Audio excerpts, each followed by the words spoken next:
Most e-commerce founders, as they start to grow, end up overinflating their operating expenses and putting themselves in a really risky position. So in this video, I want to run you through a health check document that we've built that we can provide you completely for free if you reach out to us, which projects revenue decreases and what that does to your P&L statement, as well as percentage breakdowns to each allocation of OpEx, COGS, shipping, gross margins. And we then have a second health check layered in here as well, which I'll touch on at the end of the video.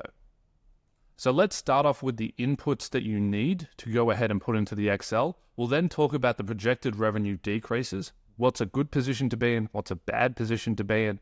We'll then talk about some changes that you can make to the models. And then lastly, we'll touch on returning customer contribution margin and how that has to outweigh OpEx if you want to continue to fuel month-on-month scaling. So looking at the inputs, these inputs right here, you can get them all. And in fact, let me zoom in. You can get all of these directly from the back end of Shopify. So you can pull out gross revenue, you can pull out discounts applied to that gross revenue, returns, and then shipping that was collected at checkout. So that's an important caveat here, which is that this is shipping collected, not shipping paid or shipping net. That then goes down to the net revenue level, where you then want to input your COGS, 3PL and fulfillment fees, as well as your transaction fees. Now, COGS, you can also pull this directly out of Shopify if you have your costs allocated. And that's why it's really important if you are using Shopify to have costs specified at the product level. And anytime there are changes to your product costs, to update them. Because COGS do not backfill into Shopify. They go from the date of change, which is a really good feature, in my opinion, of Shopify, which is that over time, if your COGS decrease and you get efficiency, you can continue to update it, and you see that throughout your historical data. And so you can start to model out COGS over time as a percentage of revenue and start to see those efficiencies arise. 3PL and fulfillment shipping. So the easiest calculation here is to just pull your shipping cost that was charged to you and then add on any 3PL or in-house fulfillment fees per order. That would just be, on average, it costs $3 for us to pack and ship an order in terms of staff costs, times that by the number of orders in the month. Transaction fees is a really easy one. This should just be a percentage of gross revenue. And then you get down to gross profit. You put in your marketing and advertising spend for the month. That then gives you profit contribution, and then you put in OpEx. And this is really the critical number that then goes and determines the health of your brand. And so what I'll do here is I'm just going to minimize myself so you can see the entire screen. Let's put me over there. So what we can see here is that if this brand was to decrease by 10% in top line revenue, their discounts would reduce proportionally, their returns would reduce proportionally, so would their shipping collected, so would their COGS, so would their 3PLs, so would their transaction fees, and then as a consequence, EBITDA goes down to $67,000. They could drop 20% and they would end up here, 30% they would end up here, 40%, 50%. This brand can drop all the way to about 55% in its current state and still be profitable. And these colors are indicative of the position of the business. So if you can drop top line revenue by 70%, you're an incredibly healthy business, and that's what you should be aiming for. If you can only drop by 40, you're in an okay position. If you can only drop by 10 to 20%, you're in a very, very bad position, and you want to re-look at your P&L structure and see where you can gain efficiencies to enable larger projected revenue decreases. And the reason for this is that you always want to recession-proof your business. You always want to be in a position where, worst case scenario, something happens on the macro, you drop 40% on top line revenue for a month, and you're still fine.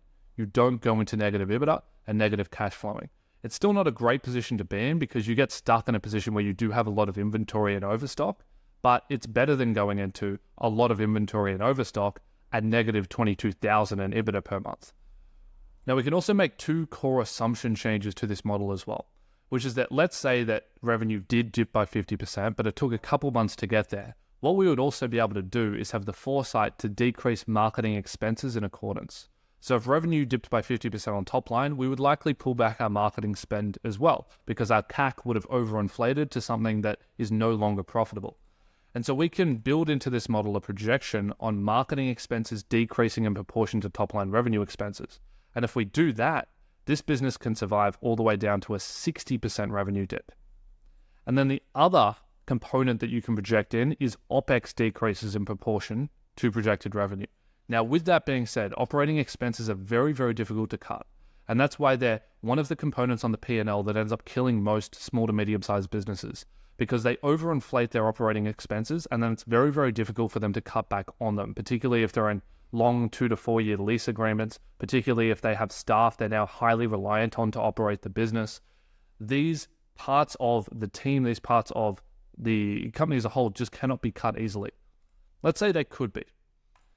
If you project out OpEx decreases as well in proportion to top line revenue, this brand could take all the way to a 70% top line revenue dip and still be profitable. Now, the example that I'm showing you here is one of the healthiest brands that we work with. These guys are in an incredibly strong position, and the founders are really technically competent when it comes to operations and financial operations as well.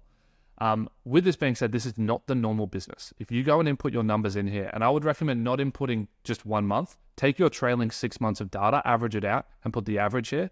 This is actually what this P&L is doing. So we pull P&Ls for all clients into a separate sheet. This is a part of our master sheet, where then all of these numbers are dynamically, automatically pulled in using trailing 6 month averages. So these are trailing 6 month averages that I've hard coded over here to demonstrate what an average month looks like and what this revenue decrease looks like. Now, in reality, they're likely not able to cut OpEx by 70%, but what you can do is you can go over these equations and start to hard code in what you would prefer them to be. So if you believe that if you were put into a 50% revenue position, dip position, you would be able to cut OpEx by about $6,000 if you absolutely needed to, then you can go and you can model that in. And you can go, okay, realistically, we would probably be able to cut down to 24,000 here, which means that in a worst case scenario, we can drop all the way to 70% and we're only negative EBITDA, negative $4,000. And let's say our current cash position is sitting at 500,000 and 100,000 of that is just sitting there for a rainy day for this circumstance. That means that we could realistically weather 12 months straight of being in this position as a business and still not be illiquid.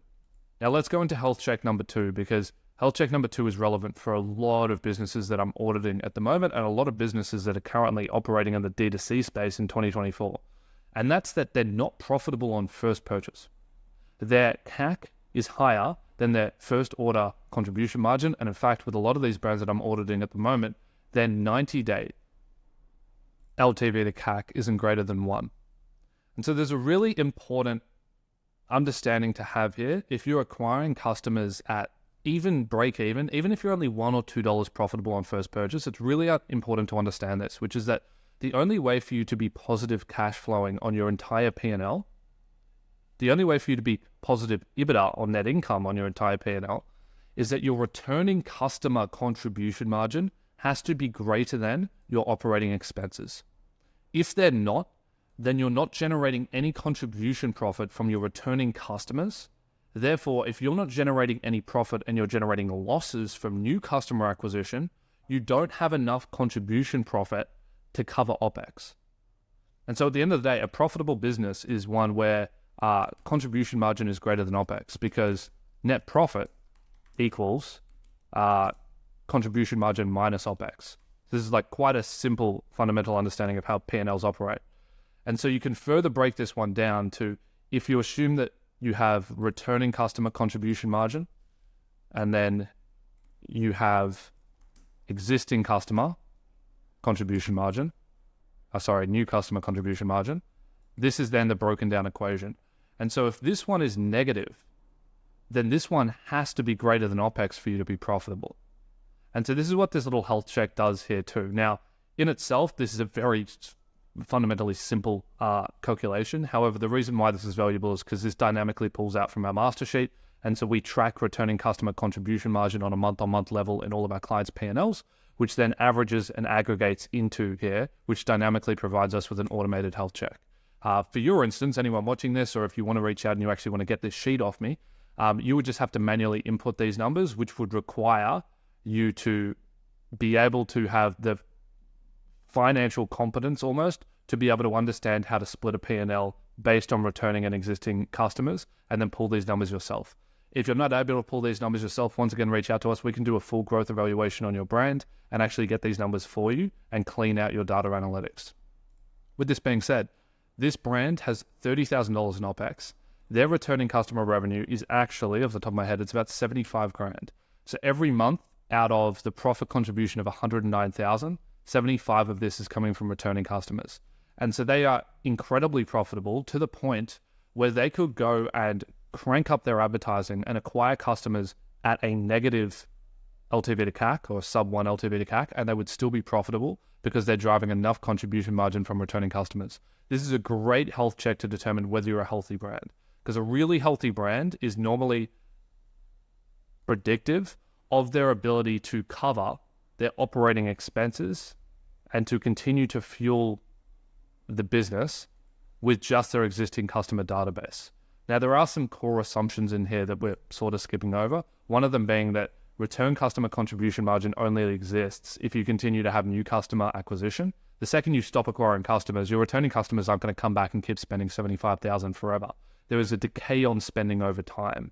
And you see this anytime you look at a profit contribution matrix that shows cohort spend over time, right? There's only a certain time span that people are going to keep spending with you, and then eventually they'll drop off.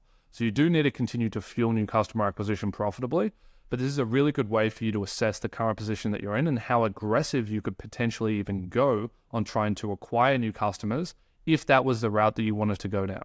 Thanks for watching that video. If you want to learn more about BlueSense Digital, click the link in the description below. Reach out to us for a free growth evaluation video where we'll map out how you can achieve your financial outcome goals with your e-commerce brand over the next 6 to 12 months.